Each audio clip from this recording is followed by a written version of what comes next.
बड़ी यात्रा चल रही थी। अब तक के भारतीय इतिहास में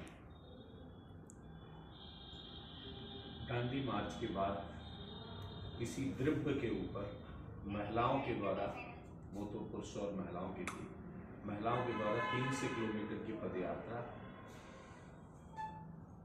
अभी जो ज्ञात इतिहास है, क्योंकि आप सब विद्वान लोग हैं, सब गूगल और सब चीज़ों का सहारा ले लेंगे तो देख ही लेंगे, इतनी बड़ी यात्रा कहीं हुई। उस यात्रा में हम लोगों ने 2 फरवरी को श्री श्री रामराजा सरकार से यात्रा शुरू हुई थी ओरछा से, और ओरछा से शुरू करके माफ़ी चाहूँगा, थोड़ा तबीयत ठीक नहीं है, तो वहाँ से हमने यात्रा शुरू करी और शुरू करके निवाड़ी, फिर झांसी के बाद में फिर ललितपुर होते हुए टीकमगढ़ होते हुए छतरपुर का बहुत बड़ा हिस्सा पार करते हुए आज हम बिजावर से आगे और एकदम जटाशंकर के पास ही पहुंच गए खैरा गांव तक। वहां तक हमने यात्रा शुरू की थी। कल इस यात्रा के समापन पे भारत के कृषि एवं ग्रामीण विकास मंत्री शिवराज सिंह चौहान जी पधार रहे हैं। इस यात्रा के समापन पे जटाशंकर में एक बहुत बड़ा कार्यक्रम है। बीच बीच में जहाँ जहाँ से ये यात्रा गुजरी तो सभी जगह पे स्थानीय वहाँ के समाज के प्रबुद्ध वर्ग के लोगों के साथ जनप्रतिनिधि, शिक्षाविद और सब। इस यात्रा का उद्देश्य जो है, प्रमुख रूप से उद्देश्य वो है कि ये व्यापक स्तर पर बुंदेलखंड में जो पाए जाने वाले चंदेली, बुंदेली तालाब और छोटी नदियां हैं, उनके पुनर्जीवन के लिए ये यात्रा आयोजित की गई थी।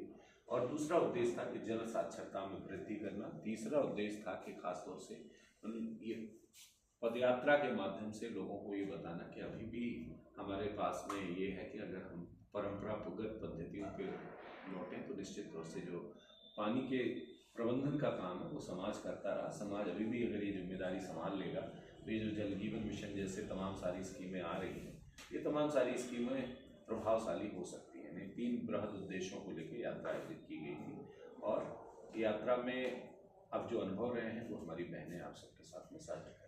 कल का आपका समापन का प्रोग्राम क्या है, थोड़ा वो डिटेल में? हाँ, समापन का प्रोग्राम ये है कि अभी मैं आप लोगों के सामने ही देख रहा था कि कल माननीय मंत्री कृषि एवं ग्रामीण विकास भारत सरकार 11 बजे छतरपुर खजुराहो एयरपोर्ट पे लैंड करेंगे।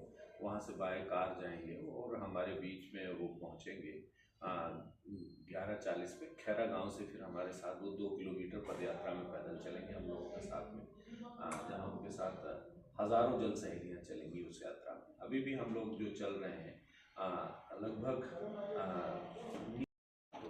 यात्रा पूरी होगी, हम लोग सब अपने अपने घरों को वापस जाएंगे।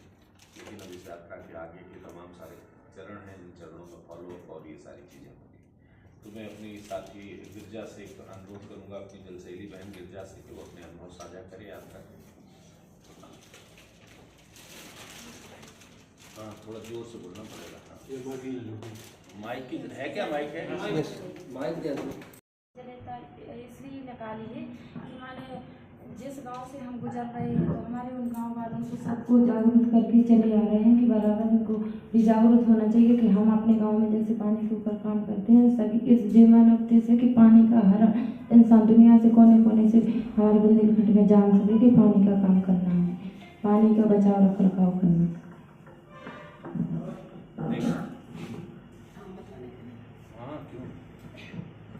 मेरा नाम रेखा है, ग्राम सिमरावारी से, ब्लॉक बबीना, जिला झांसी, और एक परमात्म जल सहेली।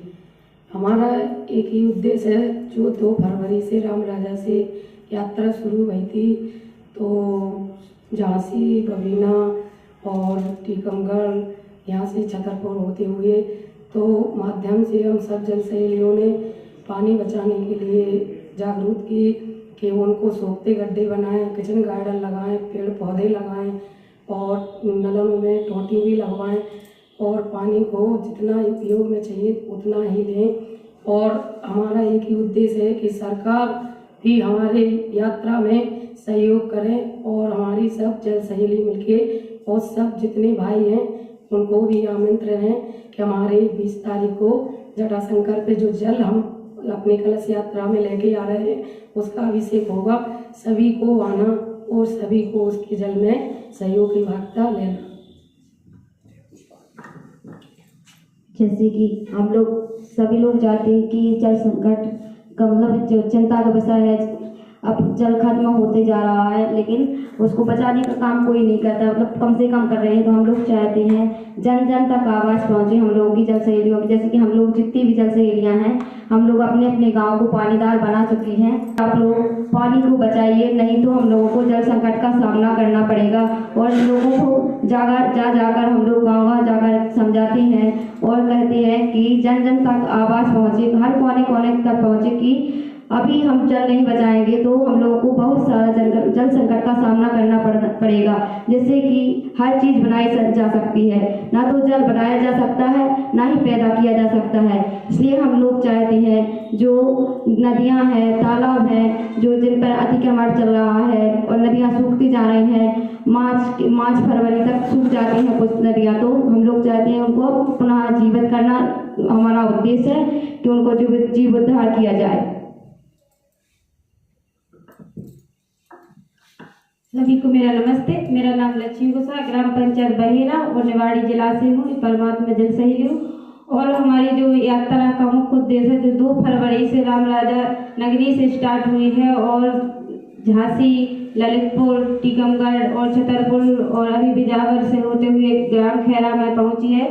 तो हमारा इस यात्रा का मुख्य उद्देश्य है कि जो हमारे चंदेलकालीन और बुंदेलकालीन तालाब और हमारी छोटी नदियां हैं, उनको पुनर्जीवित करने के लिए समाज और सरकार को एक जागरूकता का काम कर रहे हैं। हम अपने गांव में तो हमने किया है और हम अब निकल कर दिखा रहे हैं कि हम जल सहेलियां जैसे जिस तरह से जल का बचाव कर रहे हैं, वैसे ही हम सभी अपने जो 5 जिला है, 6 जिला है, वही सभी लोगों को, बुंदेलखंड लोगों को बता रहे हैं कि आप लोग भी इसी तरह से संभालें, क्योंकि आने वाले दिनों में पानी का संकट आ सकता है। हम पहले से ही सचेत कर रहे हैं ताकि हमारी पीढ़ी को आगे संकट ना भुगतना पड़े। और हमारी यात्रा इसलिए ही निकाली है कि हम लोग जितने जागरूक हैं उतने आप भी जागरूक हों और पानी को बचाएं, क्योंकि पानी सबसे बड़ा अनमोल रतन है, इसे खोना नहीं है, सभी को बचाना है। इसी के दौरान हमने यात्रा में हमें इतनी कठिनाई आई है, क्योंकि घर जैसा तो हमें नहीं मिला है कहीं, लेकिन सरकारी भवनों में हम लोगों ने कहीं पानी मिला नहीं, में आधी बाल्टी भी मिला तो हम लोगों ने नहला, क्योंकि हमारा एक मुख्य उद्देश्य है पानी बचाना। तो हम लोगों ने बहुत कठिनाई सही, लेकिन अभी हमारे हौसले इतने बुलंद हैं कि ये तो 300 किलोमीटर 600-700 किलोमीटर भी होती तो हम लोग पैदल ही चल जाते, क्योंकि पानी इतना अमूल्य है कि पानी के सामने में कुछ नहीं दिखता है, क्योंकि हमारा जीवन पानी पर ही टिका है। क्योंकि हम महिलाएं, हम लोगों ने बहुत पानी का संकट सहा है, लेकिन अब नहीं सहेंगे। और अपनी जो हमारे बुंदेलखंड की महिलाएं, उनको भी बताना चाह रहे हैं कि आप लोग भी इतने जागरूक हो और अपने घर परिवार वालों को समझाएं और अपनी सरकार से भी वो करें दरख्वास्त की हमारे जो चंदेलकालीन तालाब और नदियां हैं उनको पुनर्जीवित करने में हमारी सहभागिता निभाएं। धन्यवाद। और आज हमारा उद्देश्य है कि आज हम बुंदेलखंड को सूखा मुक्त करने आए हैं और आने वाले समय में पूरे देश को सूखा मुक्त बनाने के लिए हम लोगों ने इस तरह से ठाना है कि हम सभी जल सहेलियां आने वाले समय में पूरे देश को संदेश देंगे और सभी महिलाओं को जागरूक भी करेंगे। हमारी जो काठा नदी है, बछरावनी नदी भी हम लोग यहाँ पे स्नान करते रहते हैं और जो हमारा जितना हम लोगों से बनता है तो हम लोग प्रयास करते हैं पानी बचाने का। और हम मांग भी करते हैं कि जिस तरह से हम लोग छोटे छोटे प्रयास करें तो हमारी शासन भी हम लोगों का सहयोग करे, ताकि आने वाले समय में हमारे बच्चों को सुनहरे भविष्य के लिए हम उनको पानी बचा सकें और उनको आने वाले समय में कोई दिक्कत ना हो। हम लोग बूंद बूंद पानी बचाते हैं, फिर चाहे वो हमारे नहाने धोने का पानी हो, बर्तनों का पानी हो, छत जब बरसात में पानी गिरता है वो हो, मतलब जैसे भी हम लोग कर पाते तो करते। जैसे छतों का पानी गिरता है तो हम लोग एक छोटा गड्ढा बना लेते हैं, और जो हमारे बर्तनों का पानी होता है तो उससे हम लोग किचन गार्डन लगा लेते हैं। मतलब छोटे से भी छोटी बूंद हम लोग को सहेज के रखते हैं, ऐसे बर्बाद नहीं करते। मेरा आपसे एक निवेदन है तो मैं नागरिक हूँ, पत्रकार हूँ और अपनी भूमिका भी निभा रहा हूँ, लेकिन छतरपुर में तालाबों की जो दुर्दशा है उसकी आप कल्पना नहीं कर सकते, क्योंकि आप लोग क्षेत्र में हुआ है, यात्रा की है। छतरपुर शहर के तालाब और एक भी जनप्रतिनिधि नहीं, एक भी नेता नहीं, एक भी अधिकारी नहीं, अखबार में छापा, व्यक्तिगत तौर पर अधिकारियों से बोला, नगर पालिका द्वारा कोई प्रयास नहीं किया जाए, उसमें टोपी लगा दें, बहुत से कनेक्शन सड़क पर पड़े हुए हैं। यदि आप शहर की भी यात्रा कर लें तो ज़्यादा अच्छा इस नहीं सर, आपने इतनी महत्वपूर्ण बात कही कि जब हम यात्रा लेके टीकमगढ़ पहुंचे, पूरे दुनिया में सबसे ज़्यादा तालाब जो है वो टीकमगढ़ में है। और टीकमगढ़ नगर में हम, क्योंकि टीकमगढ़ में अकेले टीकमगढ़ जिले में हम 6 दिन चले, एक दिन में 17 किलोमीटर 15 किलोमीटर चलते थे। टीकमगढ़ के पूरे नगर के समाज के लोग जुटे और आप जैसे जागरूक पत्रकार जब इकट्ठे हुए, कई लोगों में तो लिटरली 2 लोगों ने तो रो दिया।